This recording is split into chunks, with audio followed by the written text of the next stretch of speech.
Well, hello, everyone. Welcome aboard. Thank you for joining us today. We're doing the research rundown, new findings on timely topics in leadership, coaching, and development with Maria Brown. This is our first webinar of 2022. So we're really excited to have you here. We're super excited to be presenting again. We're super excited to share a lot of the amazing stuff that Maria and the rest of the MRG team have dug into over this past year. So as you all get online here, just a couple housekeeping things to go over. I'm sure Zoom is pretty familiar to all of us at this point, but just for a little insight into our webinar process, everybody's on mute, everybody's cameras are off so that we won't be distracted while Maria is presenting to us, but we do welcome your questions and comments really at any time.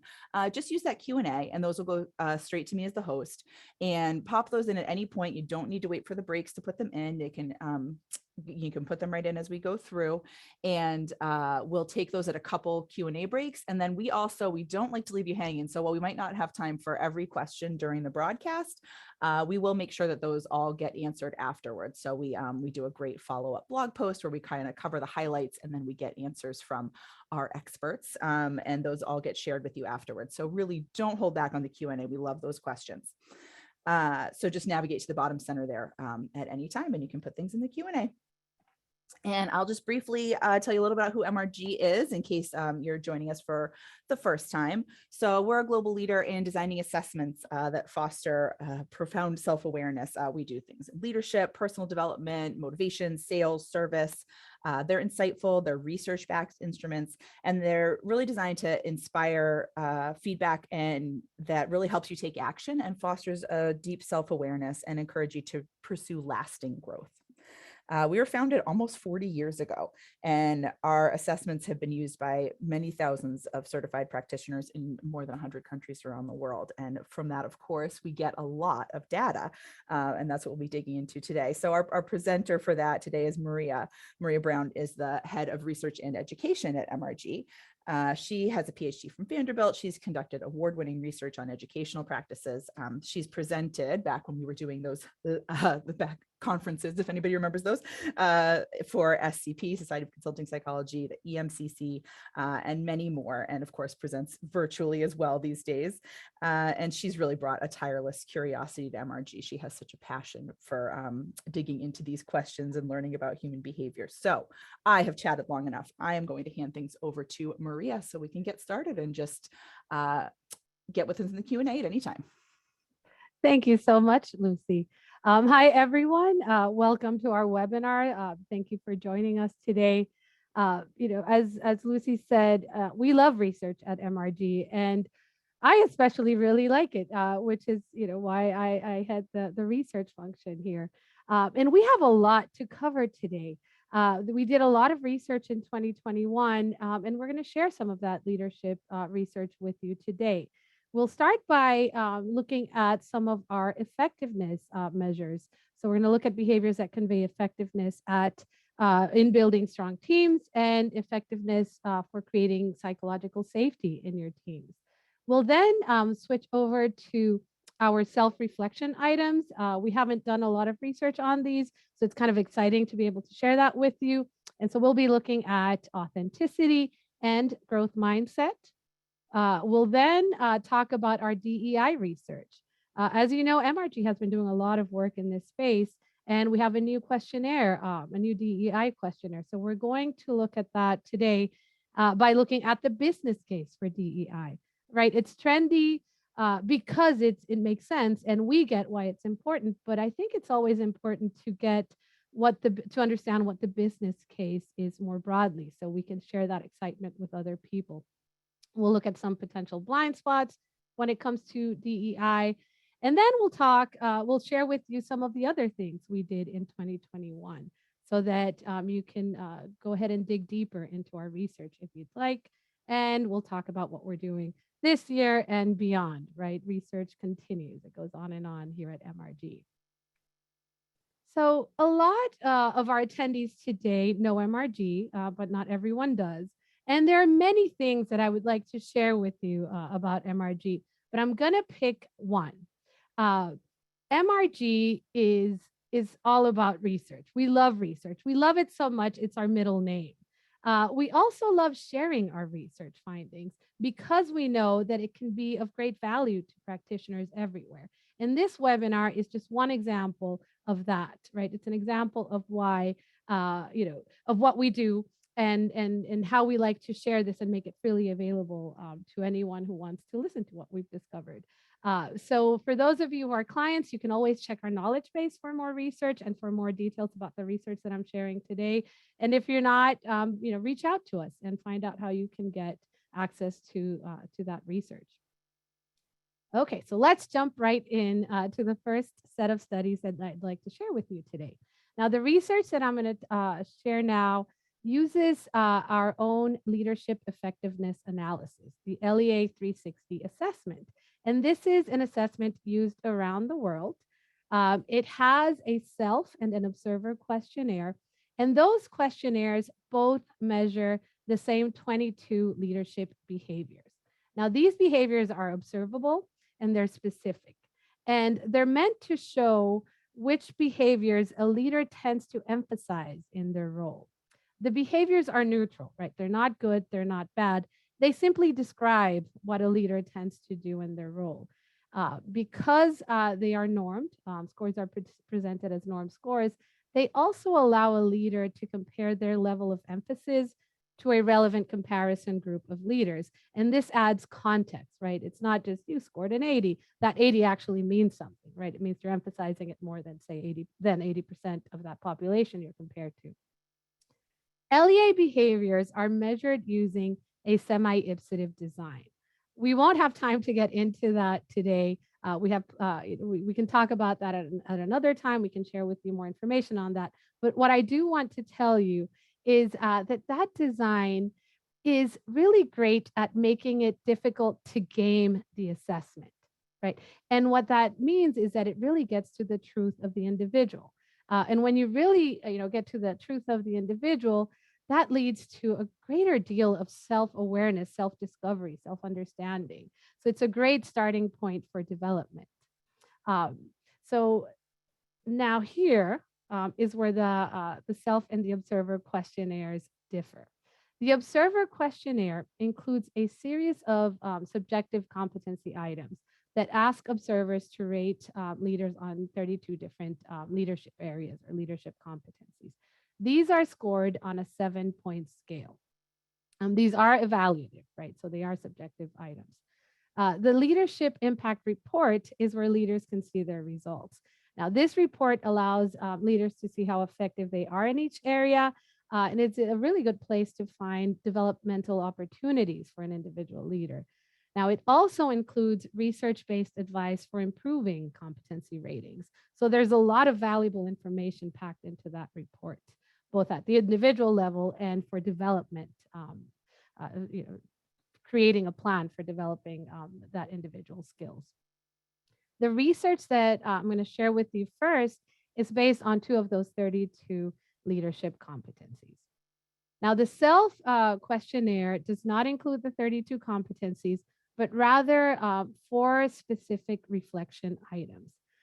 These are scored in the same way as the competencies, but they address self-perceptions and mindsets rather than effectiveness. And I'll talk about those in the second set of studies that I covered today. So for now, let's get back to the study at hand. So the first study I'll share with you is based on some recent items in the competencies, in the 32 leadership competencies. These came out in 2021, so last year.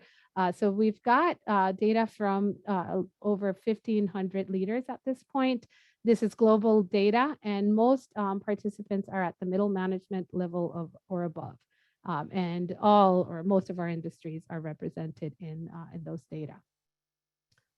So the first item has to do with building strong teams. So what does that look like? We asked observers to rate leaders on the following: on their ability to build strong teams, that is to foster team cohesion, inspire their teams to work hard toward common goals, and ensure that individuals in their teams work well together. So we have this subjective measure, and we used that as an outcome measure in a relative weights analysis. And I'll explain more about the relative weights analysis in a minute.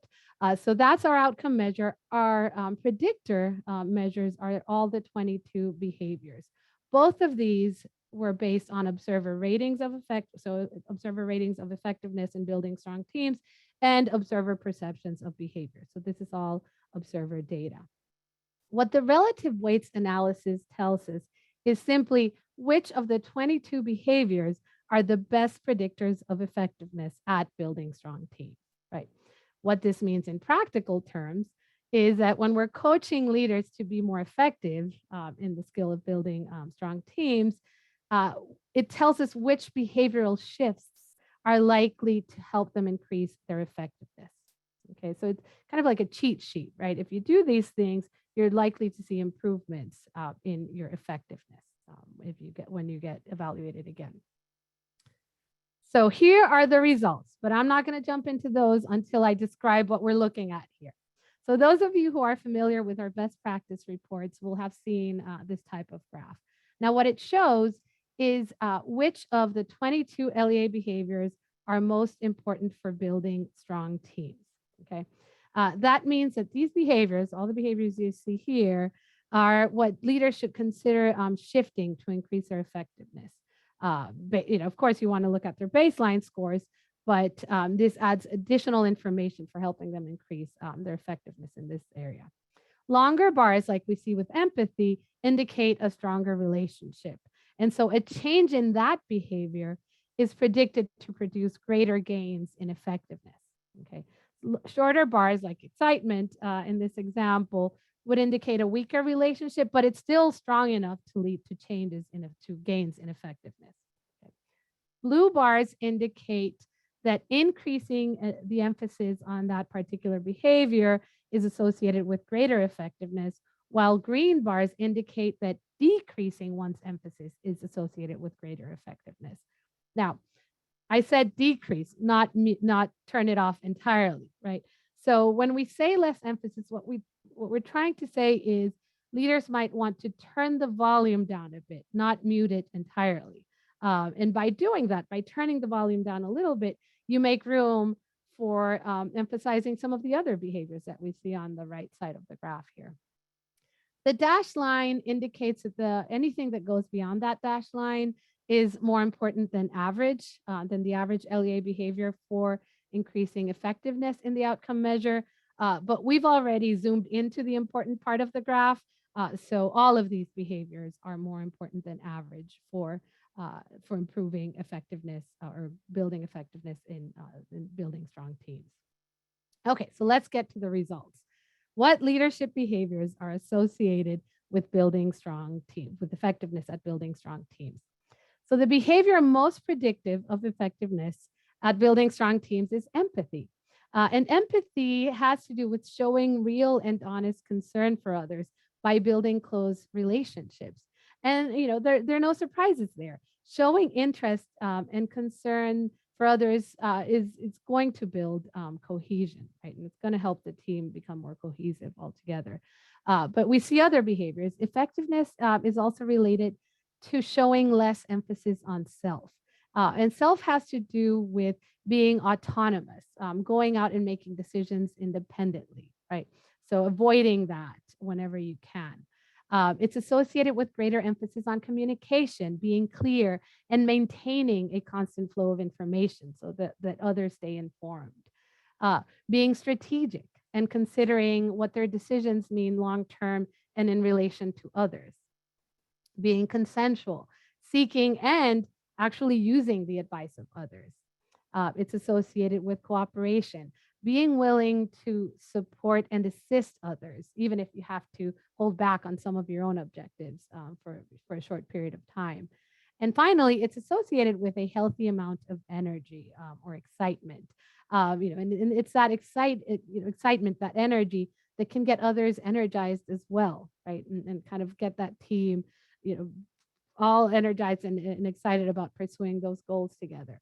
So when we put this together, strong teams are built by leaders who care about others, who involve them, support them, who think broadly about their decisions, and find a way to increase the energy of the team. Now, strategic is a really interesting behavior that shows up here because it shows up in a lot of our leadership best practices. And the fact that it shows up so often suggests that effective leaders, regardless in most cases of the outcome measure, tend to objectively analyze their options to choose the ones that lead to long-term positive outcomes.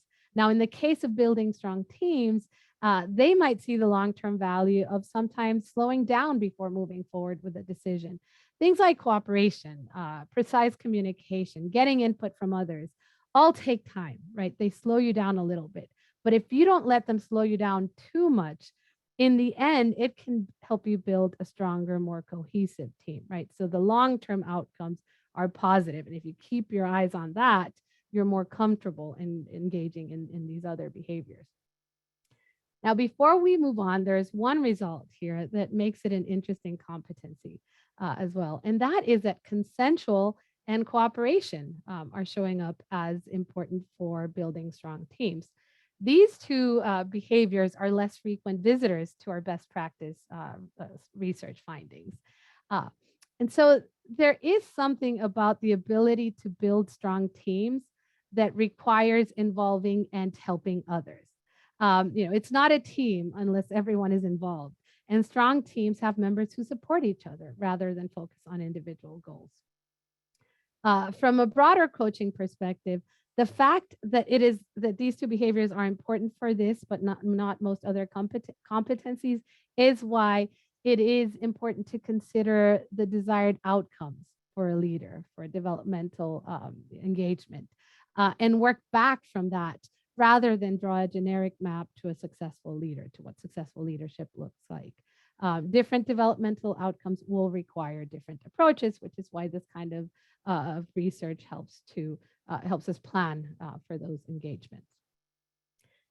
Now, we could have stopped there. We know broadly what behaviors lead to effectiveness in building strong teams, but of course we didn't, because we love research and we're always going to dig deeper.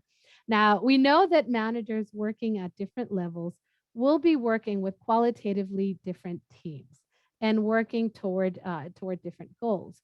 So we wanted to see if management level influence the behaviors that are important for building strong teams.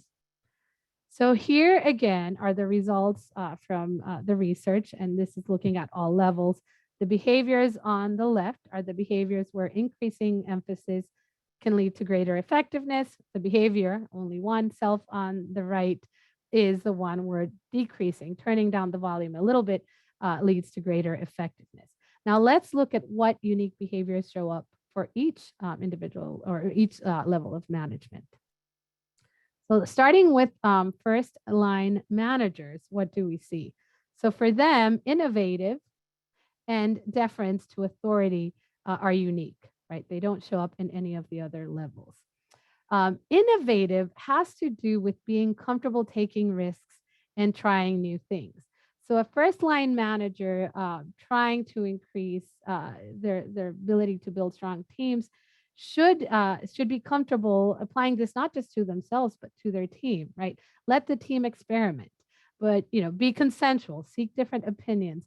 Don't constantly take risks, but do so when it makes sense, right? And when you're listening to others, you're staying in the loop and keeping others in the loop. You can make those decisions about what's the right amount of risk. But when an opportunity presents itself, be comfortable doing that. For first line managers, effectiveness is associated with less emphasis or reducing emphasis on looking at those in positions of authority for guidance and direction, right? And that's what we see with that lower deference to authority. It has to do with not always doing what the authority figures in the organization would have you do. And so when you look at this in combination with innovative, it suggests that it's beneficial for leaders at this level to be comfortable going out of the norm, right? Going out and doing things that that wouldn't be expected necessarily, because they're a little bit different, a little bit riskier. Now let's take a look at middle managers. So in this case, we see management focus and dominant show up as unique to the group. So what is management focus? Management focus has to do with being willing to take command and make things happen, right? You act as a facilitator for the group. So, in other words, it's important when building strong teams to step up for the right opportunities and exercise their influence to help build the team.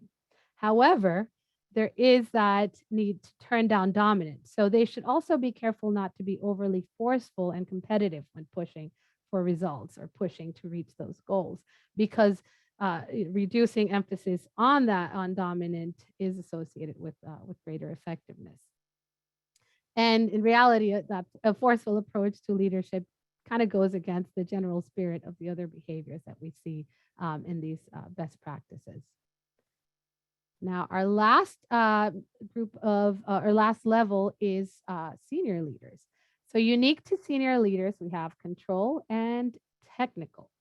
Now, control is associated with staying on top of things, monitoring the progress of your objectives, and ensuring that teams happen on schedule. Technical has to do with keeping up with one's area of expertise, right? Maintaining and using your specialized knowledge when making decisions. Now, both of these, control and technical, seem to imply less separation from the day to day and having a longer reach into the organization that's not limited to the traditional scope of a senior leader, right? One who just delegates and gets reports. And this makes sense when we consider that organizations have become flatter. They're becoming flatter, and senior leaders need to be less narrow in their approach. They need to stay on top of what is happening across their teams to build cohesion. They need to be prepared to contribute their expertise when needed rather than rely on others to always know what to do. So when we put this all together, I want to summarize what we found here. Regardless of level, what does our research tell you that leaders need to be doing to build strong teams? Bring others into the decision-making process. Don't go off and do things on your own. Get opinions, get feedback. Be clear and maintain the flow of information. Keep others informed. Don't just keep information to yourself or to a select few. Help others achieve their objectives, right? Help the team. Don't just focus on your own goals. When you focus on the team goals, you're going to help everyone do what they need to do to get to that. Show higher levels of energy. Get everyone excited for reaching those goals, and consider the broad implications of decisions. Right? Don't just focus on what's going to work right now. In the long term, what's going to lead to positive outcomes. Now, in addition to these, depending on the management level of the leader you're working with, you may need to consider adding some other behaviors. So first line managers should be comfortable trying new things, taking risks, not being overly dependent on senior leaders for direction, right? Go a little bit out of the norm if the opportunity presents itself. Middle managers should take advantage of opportunities to be in charge, to facilitate, to kind of control the direction of the team. Don't take a forceful approach to achieving results, right? Find other ways to motivate your team. And finally, for senior managers, it's important to check in on team progress, right? Monitor what's going on, make sure things are happening as scheduled, and be ready and comfortable using your own expertise when that is needed. Okay. So we're going to get to a Q&A section in a little bit, but before that, I wanted to talk about the other effectiveness measure that we'll be sharing research on today, and that is psychological safety. Now, MRG has been doing a lot of research in the DE&I space, and this is a really important companion to that area of research. So we recently, last year, added an item measuring this that asks observers to rate leaders on their ability to create an environment where others can participate safely without fear of negative repercussions. So that means that people can speak up, they can challenge others, they can take risks without fear of punishment, they can make mistakes without fear of punishment. And there's this expectation of mutual respect within the group. Just like before, we use this as an outcome measure in a relative weights analysis, and that all 22 LEA behaviors as predictors. This is also just observer data. So observer ratings of effectiveness and observer perceptions of behaviors. And in this case, it's a very similar application, right? But the end goal is different. What this research tells us is which behavioral shifts are associated with increased effectiveness at creating psychological safety. Okay, so it's again a cheat sheet for helping leaders become more effective in creating psychological safety. Okay, so here are our results. So we see that there are 5 behaviors for which an increase in emphasis can lead to greater effectiveness at creating psychological safety, and 3 behaviors in green where decreasing, turning down the volume, increases the ability to create psychological safety. So let's start with the blue side, the behaviors that should be increased. So we see that to increase effectiveness, leaders should consider some of the team playing behaviors we saw before. So empathy, right? Honest and real concern for the well-being of others. Consensual, seeking and utilizing the ideas and opinions of others. And cooperation, being willing to support and assist others as they're trying to reach their objectives. And when we value others, their ideas and their work, which is what all of these show, we make them feel safe, we make them feel respected, right? So it starts to build that psychological safety in the group.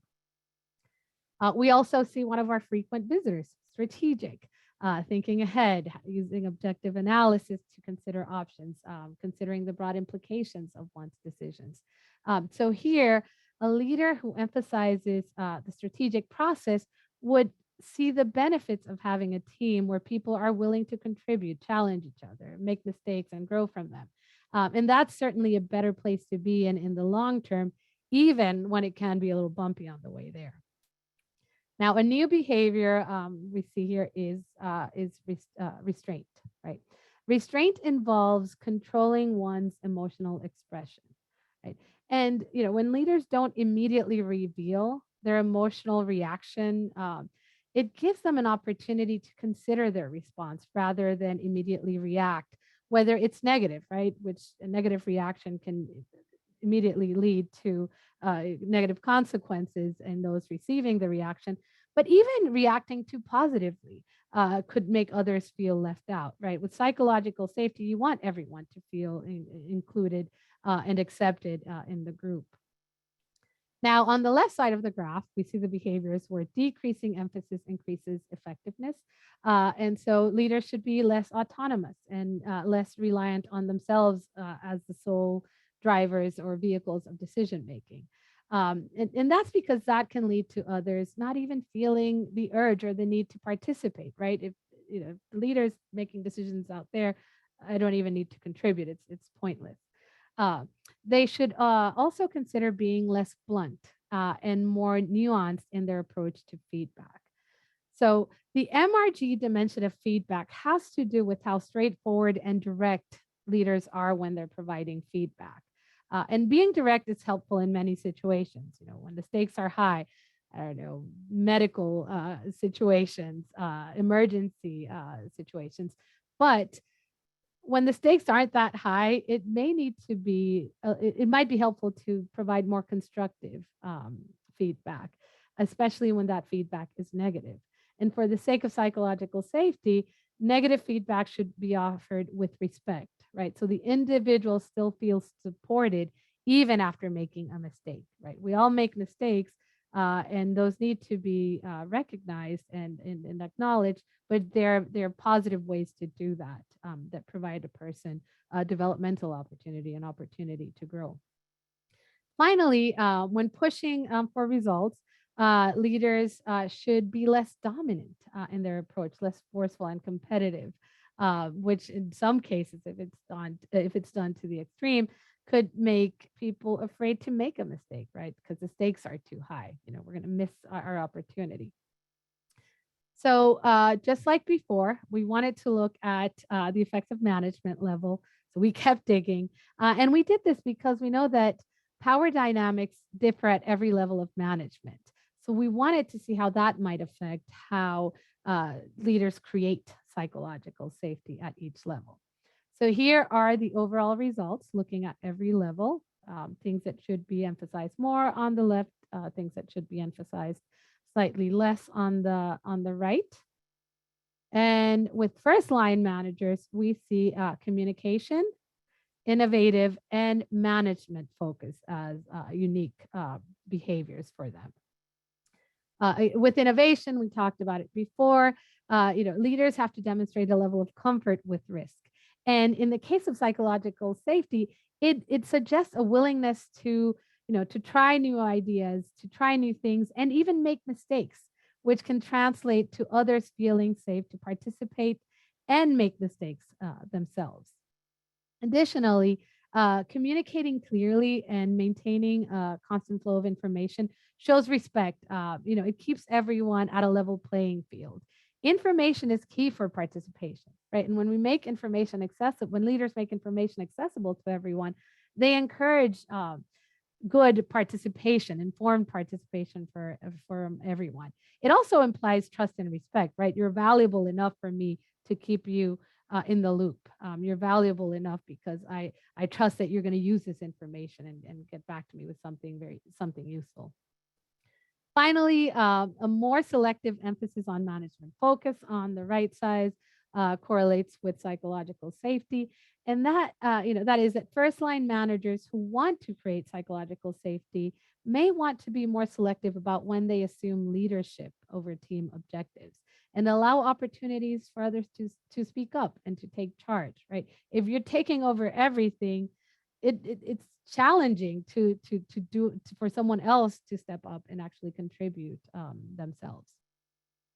Turning to middle managers, there are the predictors here for creating psychological safety are very similar to what we see with the overall group. The only thing that's interesting is that restraint does not show up as important. So restraining one's emotional expression is less important for creating psychological safety at this level. Now, I'm saying less important and not unimportant. And the reason for that is that the overall findings still show that there is a relationship between restraint and psychological safety, right? So even though the relationship is weaker for the average middle manager, it might be worth considering on an individual basis. Say, for example, if you're working with someone who is on the lower end of the restraint behaviors, and they also happen to be rated lower on their ability to create psychological safety, then that might be a good behavior to target, because there is a weaker but still a present relationship there. Now, for senior managers, outgoing and delegation are unique behaviors, and senior managers create an environment of psychological safety when, which is what we see from outgoing, when they create an informal approach to interpersonal relationships, right? This might signal a more laid back environment where others can participate easily without having to measure what they're saying. It could also make it easier to challenge ideas, especially if others on the team follow the same approach. Senior leaders should also consider delegating more, giving people enough autonomy to truly be in charge of the objectives that you're delegating to them. But because delegation creates opportunities for others to participate, to contribute, and it shows trust and respect when you give them autonomy, especially when you give them autonomy. And that autonomy allows them to make mistakes and also the freedom to correct those mistakes independently, right? If the leader is on top of the people that they're delegating to, and doesn't give them room to make their own mistakes and learn from them, it could become a situation where they might become too salient, right? And the leader might want to step back from taking some of those risks. Okay, so putting it together to create psychological safety, regardless of level, be strategic in your thinking, consider the broad approach of the broad implication of decisions. Leaders should seek and use the opinions of others. Leaders should cooperate with others and help them achieve their objectives. They need to consider what they convey in their feedback and their reactions, their emotional reactions, and motivate teams to achieve results, but don't do it by being too forceful. At the first line manager level, be comfortable taking risks, be clear, keep everyone in the loop, and leave room for others to lead. Middle managers controlling their emotional restraint is less important, but might still be important in individual cases. And finally, for senior managers, consider using a more informal manner in their daily interactions, and delegate some of the objectives, and allow autonomy when they do so. Okay, so that was a lot. I am going to pause for questions. So Lucy, what do we have? Thanks, Maria. A lot of great questions coming in, and keep them coming. Again, if we can't get to them with breaks, we will get to you afterwards. A quick clarifier, Maria, and this may have been my mistyping here. Senior manager, can you explain, is that the senior executive level, or what exactly is included in that? Oh, that's a great question. So senior managers are VP and above. Yeah. So we include VP, senior VPs, and president, CEO. Thank you. Thanks. And let's see. A question from earlier on, just have you noticed any increase in the emphasis on self since people have started working remotely? Oh, that's a good question. I'd have to look into that. That could be part of our post-webinar Q&A. Yeah. When we looked at pandemic changes last year, there really weren't a lot of robust changes in behavior, but I'll look into that and see if we have anything new showing up in the data. That's a very good question. And Jan just asked also, and I know we're collecting on this. This is a little bit of a teaser, but he asked if there are any differences in virtual environment versus traditional. And I believe Maria, we're actually just starting to collect on that, right? Yes. So we added a question about working remotely and leading remotely, and we had some preliminary findings last year. Now that question has been around a little bit longer, so you're going to get a chance, Jan, to give us feedback on research that you'd like to see this year. And that's one of the options we have. So you might get a chance to share that opinion with us, and anyone else who thinks that's a good topic. But regardless, it's one of the things we're looking into. So I know we're going to have more data more research available on that this year. Great. And one last one, and then we should move on, but please do keep them coming. We'll answer later. Feedback was showing as less emphasis in that last section there. Can you talk a little bit about why that might be? Yes. And so feedback is the way that the LEA measures feedback is not just, letting people know where they stand. It's about being very straightforward when you provide that feedback. This is exactly where you stand. So it's not about being nuanced in that feedback, but being very direct in that feedback. And when you're trying to create psychological safety, maybe that direct approach isn't ideal. So you might want to find a way to provide the feedback, but employ, empathy and other ways of turning it into a more constructive experience, rather than what could potentially be a negative experience. Great. I'm going to let you move on so that we can get to everything, but everyone please keep those questions coming, and we will get you answers afterwards, if not during, but we'll stop for questions again at the end of the broadcast. Okay. Thank you, Lucy. And thank you everyone for those questions. This is exciting. I love getting those types of questions. Okay. So let's move on to the next topic. Now we're going to move on to the self-reflection items in the LEA. Now, if you'll remember, the LEA 360 has a self and observer questionnaire. They both measure the same 22 behaviors. The observer questionnaire measures 32 subjective competencies, and we talked about 2 of those just now. And now the self questionnaire has 4 specific reflections. We call them research questions because they're relatively new, so we're working out the best way to use them, but we also use them for research, right? So that's one of the primary purposes of having it in there, in addition to providing something for practitioners to discuss with leaders as they're coaching them.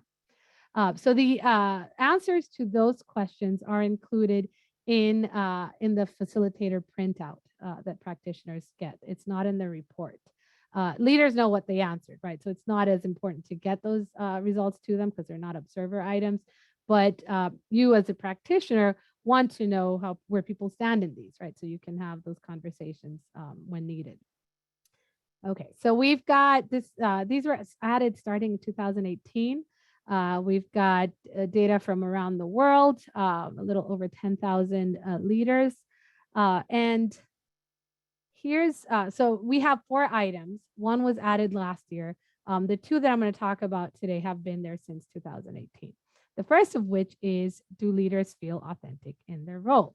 And what we we present leaders with this item: I am authentic in my role. And by authentic, we mean the degree to which I feel I can be myself in my role. They have to rate this on a scale from 1 to 7. So it's similar to the effectiveness measures in scoring. And this is what we found. Most leaders are giving themselves pretty high ratings on authenticity. And this is good. We know that authenticity is important for leaders, especially when you consider how taxing it can be to play someone else in a way in a leadership role, right? If you're focusing on that, how are you even making room, cognitive room to focus on anything else? So seeing that the median score here is a 6 is kind of a nice result. But we wanted to see what this meant, right? What does this mean in terms of effectiveness? So what we did is we took leaders who completed this self item and we divided them into 3 groups based on their own self ratings of authenticity. So the average or the median was 6. That became our average score. High was 7. And then low authenticity was anything at 5 or lower. And then what we did is we compared those 3 groups in terms of observer ratings of effectiveness on those 32 different effectiveness measures. And this is what we found. When you compare leaders who rate themselves high, so 7, versus those who rate themselves low, 5 or lower on authenticity, those who rate themselves high were seen to be more effective in several areas of leadership, right? There are 7 areas of leadership here. This is the business case for authenticity, right? This is why it's important. I mean, one of them is overall effectiveness as a leader or manager. So, it tends to, feeling authentic does help leaders excel in other areas. I went the wrong way there.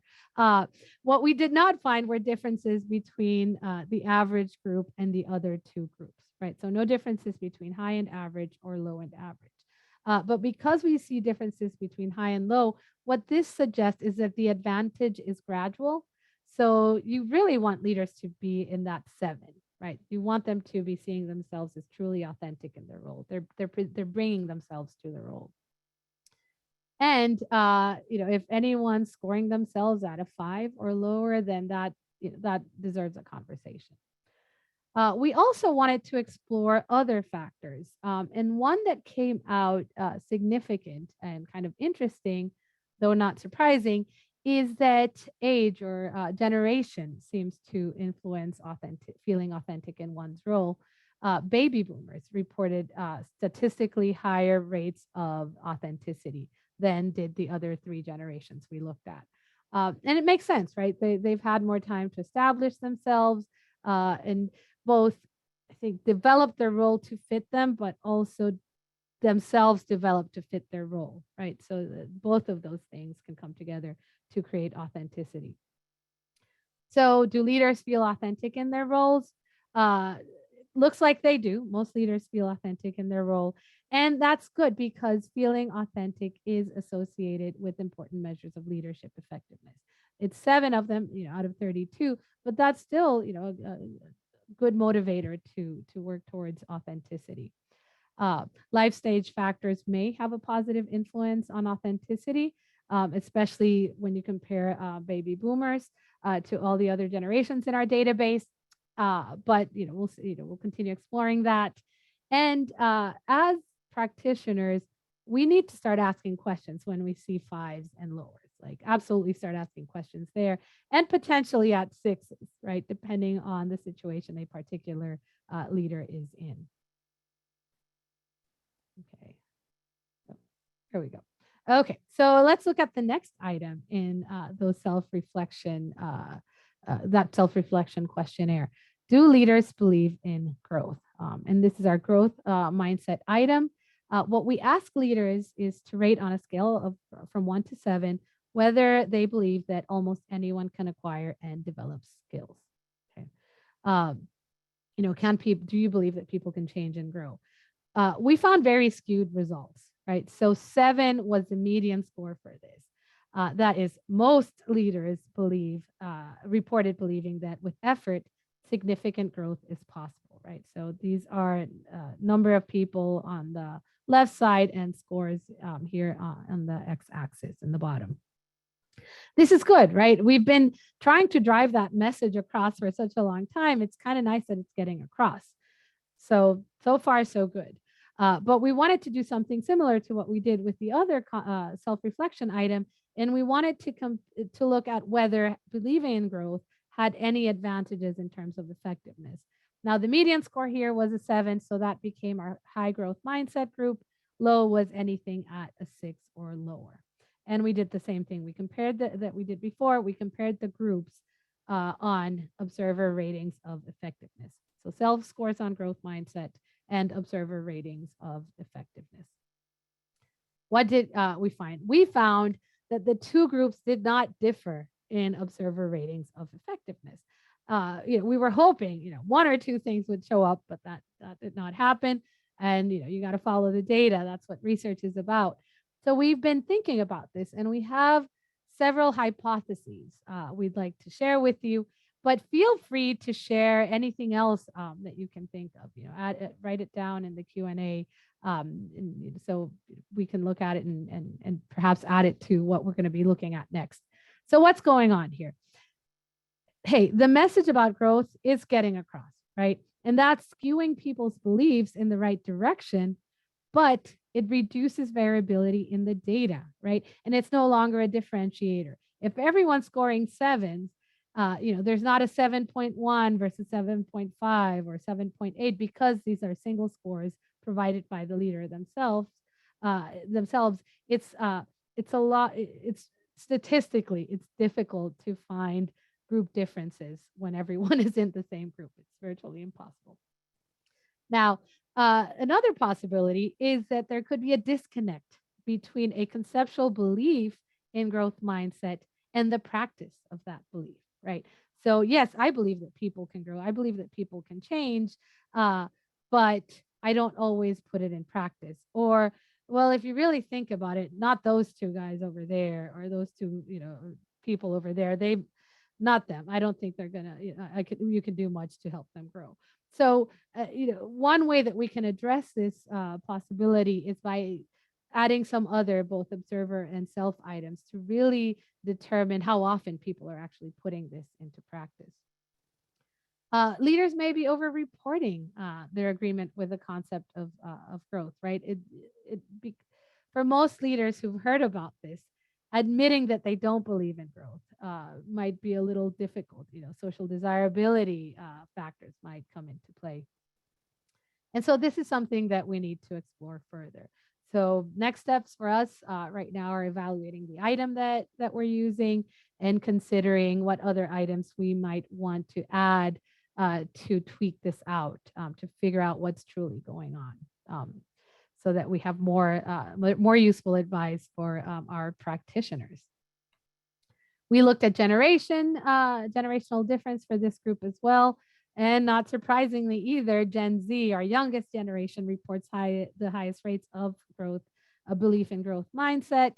Again, makes sense. They're in the middle of it, right? They're seeing their colleagues and their peers grow and develop.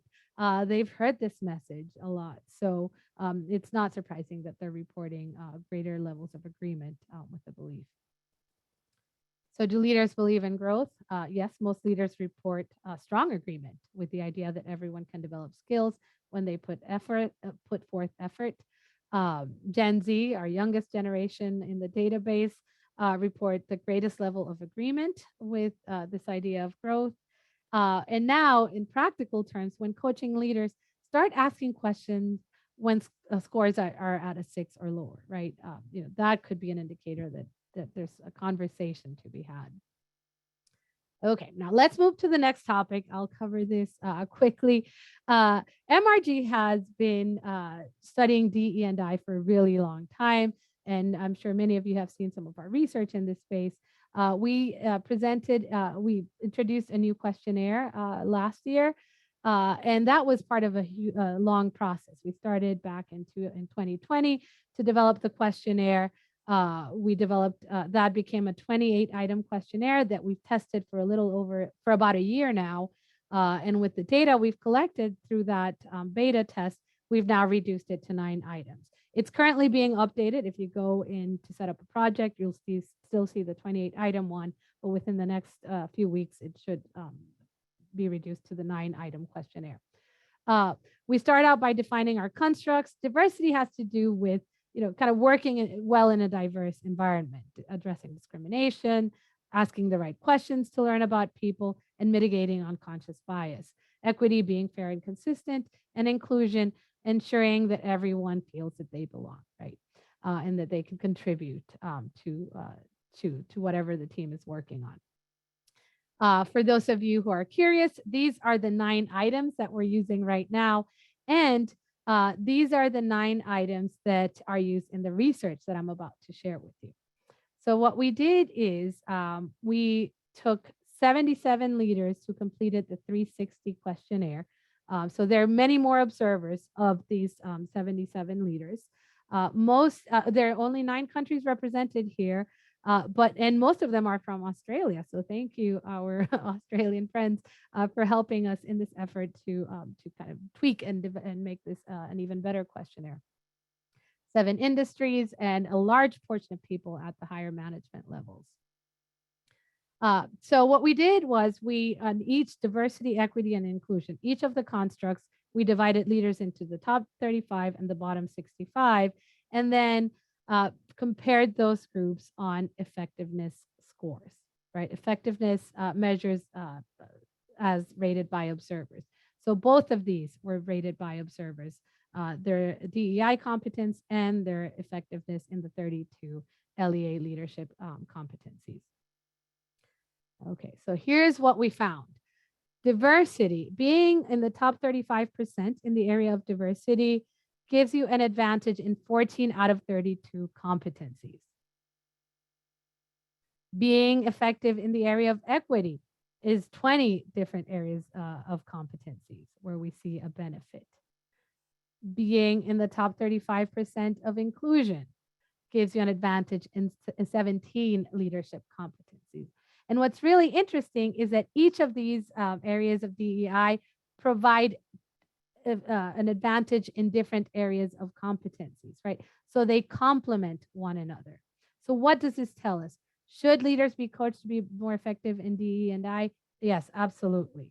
They're more effective in a variety of relational competencies when they're rated high in each of these 3 constructs, but each of the areas is associated with its own set of business and cognitive competencies. So there's a complementation there. So the bottom line, this is something that we need to be working on. And this type of research is what we need to be sharing with others to get them excited about developing their DEI skills. One last thing I'll share quickly. We looked at blind spots. So we wanted to know whether leaders are good at identifying their strengths and weaknesses. And if there are any gaps, how big are they? And this, I really love this, which is why I want to share it, even though we're short on time. We use self and observer ratings on all the 9 DE&I items. And here are the results. Look at those gaps. People rated themselves higher than their observers did on almost every single item in the DE&I questionnaire, except for the last one on that list, treating people fairly regardless of who they are. What does this mean? Well, it means that this is a small sample. We're looking at 77 leaders, but there's evidence that leaders may not be too accurate at assessing their effectiveness in the DE&I space. And diversity was the area that showed the biggest gaps. Some areas might be more prone to inaccurate perceptions, self-perceptions. This is another reason why 360 assessments are so important. We need to look at both self and observer ratings to find the best developmental opportunities for leaders. Okay, Lucy, do you want to do a question maybe now and then Sure, close up? absolutely. We'll do a couple quick ones and so many great ones. So I'm looking forward to getting answers and follow up as well. And please do read the blog post that you'll get, because you'll be able to see what other people asked and got answers to. One question that came up a couple of times, Maria, that I just think we should maybe give an answer to. A few people noticed in the demographics that the pool of data is definitely heavier on males than females. Do you have any take on that as to why that is? Yes, no, we've been talking about this for a while. It's just representative of the clients that our clients have. And, and they are, our facilitators and coaches are working with whatever is representative of the leadership population, right? And that tends to lean more strongly towards male leaders and female leaders. Of course, as those demographics are changing, but it's going to take a while for the data to catch up once it even reaches, that 50-50. One thing that we are considering, just so you guys know that, it is something we've been discussing, is reducing the sample of males so that it's representative of the male leaders sample, but so that it matches the size of the female leader sample, right? So we'd still be comparing males and females without necessarily affecting the type of males that are included in that sample, but the end results would get equal pool from those two genders. We also have other genders too, but we don't. The sample sizes for those are rather small right now, so we're focusing on male and female for this. But it is something we're thinking about the best way to balance in the future. Thanks, Maria. So many awesome questions. We will answer all of them, but we should probably, just for everybody's time, move right along to finish up here.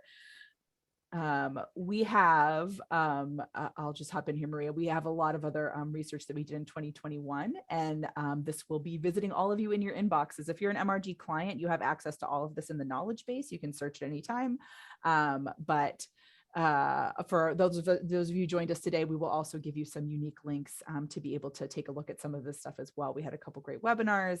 We have some articles, including some external publications, and a couple new best practice studies as well. And again, if you're a client, hop in the knowledge base and you'll be able to deep dive into all kinds of things. But everybody watch your inbox for those links. You want to try to throw a poll in really quick as people go? If you want to answer this, we would love to Yeah, have let's do it as people head out. As you head out, we'll do our thanks as well. Keep an eye also on our schedule coming up for more webinars and workshops. Those are just about to be announced. So please keep an eye on your emails and on mrg.com for that. As you leave, we would love to get your opinion on some topics that you might find interesting. And then of course we have certifications coming up all year long. We have dates scheduled through July at this point. So whatever your plans may be, please do look ahead at those. And if you'd like to add any of these tools to your toolkit, we're here for you. Pop a question in the chat, email us anytime.